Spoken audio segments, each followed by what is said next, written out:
Арыбаңыздар, ардактуу биздин YouTube каналыбыздын угармандары, Гапырма Даменов агайыбыздын Устаттык өнөрү китебинен номер 23 сабак. Бир эле тапшырманы бир нече ыкмада, формада берүү деген тема боюнча кыскача кеп курабыз. Урматтуу кесиптештер, үй тапшырма бергенде окуучунун кызыгуусу, жөндөмүн дагы эске алып, бир эле мазмундагы тапшырманы балдарга бир нече ыкмада, формада жасоого берсек дагы болот. Мисалы, биринчи окуп түшүнүү, сүйлөөгө даярдануу. Экинчи ошол эле темага схема чийип келүү. Үчүнчү эссе жазуу. Таблица, диаграмма чийүү, сүрөт тартуу. Ошондой эле окшош маселе, мисалды окуучу өзү түзүп келүүсүн дагы айтуу. Макет, конструкция түзүп келүү.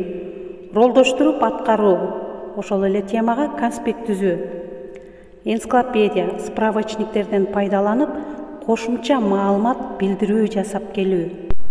Колго калем алып, китеп тексттердин ичинен негизгилерин сызып, белгилеп келүү. Тема, акырындагы суроолорго жооп таап, же өз алдынча теманын түйүндүү маселелери боюнча суроо, тапшырмаларды түзүп келүүсүн дагы айтуу. Телерадио, газет, журналдардан, ошондой эле айлана чөйрө, турмуштан ошол темага байланыштуу, тийиштүү далил, окуя кубулуштарды таап, дептерге жазып келүүсүн дагы айтсак болот. Темадагы айрым учурларды, каармандарды сындоо, жактоо, баалоо боюнча дагы ар бир окуучу өз түшүнүгү боюнча жазып, конспектлеп келсе болот.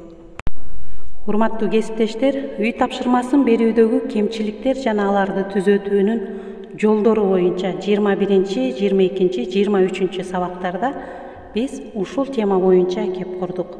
Сабакта окуучуларга үй тапшырманы кантип берүү керек жана биз өзүбүз мугалимдер кетирген катачылыктардын үстүнөн иштөө боюнча дагы бир нече методикалык сунуштар тууралуу маалымат ала алдыңыздар. Устаттык өнөрү китебинен 41, 42, 43, 44 беттерден мына ушул темалар менен кененирээк тааныша аласыздар. Көңүл бурганыңыздарга чоң рахмат.